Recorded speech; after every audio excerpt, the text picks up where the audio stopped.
The world's third major manufacturing bloc is under the North American Free Trade Agreement, an economic alliance of Canada, Mexico, and the United States. The NAFTA system is utterly unlike its competitors. There is far and away a dominant player, the United States, of course, but that player is also the most technologically advanced.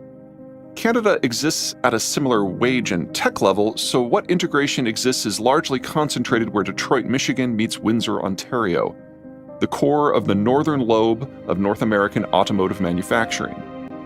The single bridge connecting the two cities carries more cargo traffic by value than America's total trade with all but its top 3 trading partners. There are 2 bits of magic in the manufacturing of North America. The first is within the United States itself. America is a big place. In terms of flattish, usable land, it is easily twice the size of either Europe or China, both of which have vast swaths of nigh useless territories that are mountainous or desert or tundra. Both have built up about as large a population as they can manage, while the Americans could easily double their population and still have loads of spare land, which is precisely what's likely to happen by the end of the 21st century. America may not have the wage variation that exists throughout Asia and to a lesser degree in Europe, but it more than makes up for it with geographic variation. Different parts of the United States have wildly different costs for food, electricity, petroleum products, and land. Each region has its own unique characteristics. Cascadia is known for its left-wing politics, hefty regulation, unionized environment, but most importantly, sky-high urban land costs. Seattle sits on an isthmus, while Portland is squashed between highlands. Both boast traffic as epic as their property prices.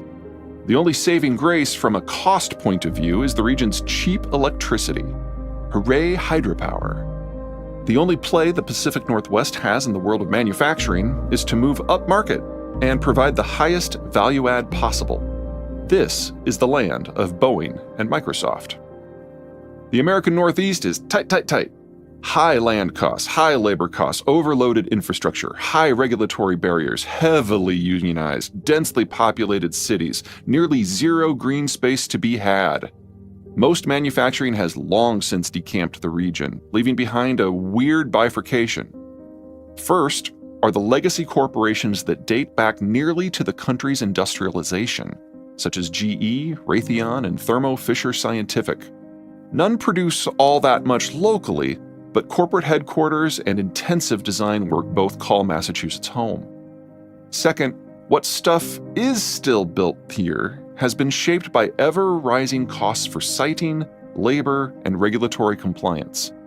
It is a merger of industry and brain work, biomedical, system controls, scientific instruments, aeronautical and navigational devices, electrical systems, and the design, final assembly, and refurbishment of a variety of aerospace, maritime, and naval hardware. Above all, the Northeast is where the training takes place for the brain work that drives all American manufacturing everywhere.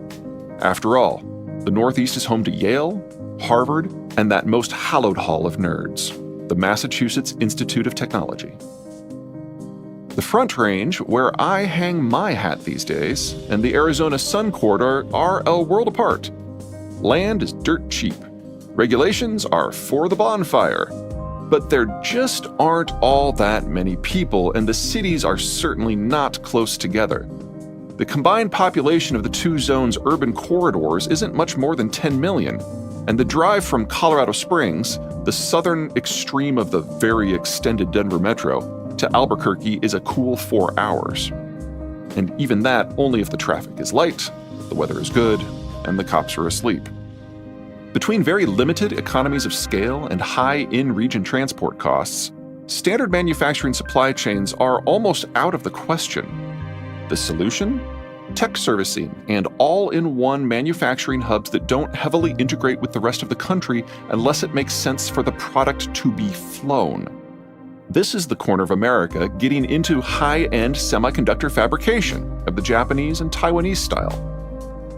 The Gulf Coast is Energy Alley. Petroleum and natural gas are both produced and processed there. The shale revolution has so deluged the region in vast volumes of low-cost, high-quality hydrocarbons that the region is busy expanding its industrial plant to make not just intermediate products like propylene and methanol, but increasingly down-market products like safety glass, diapers, tires, nylon, plastics, and fertilizer.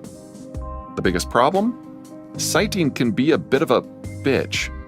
Big refineries need maritime access and lots of space.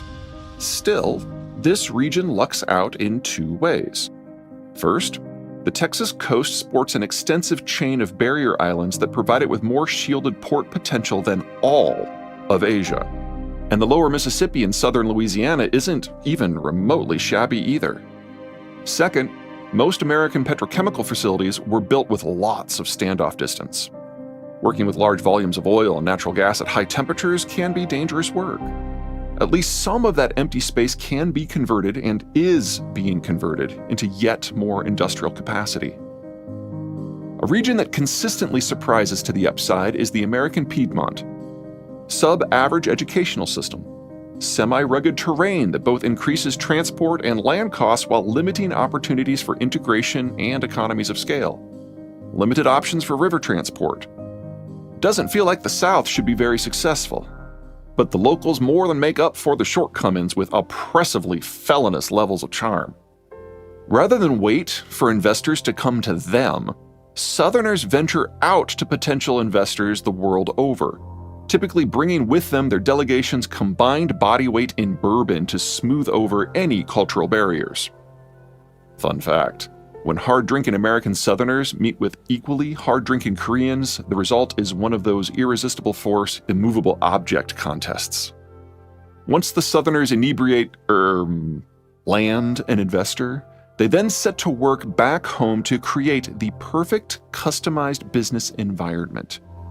Infrastructure is expanded, the workforce is exquisitely tailored not just for the investor's business, but for specific jobs. Tax laws are changed, and the Southerners do what they do best: make outsiders feel like they're part of the family.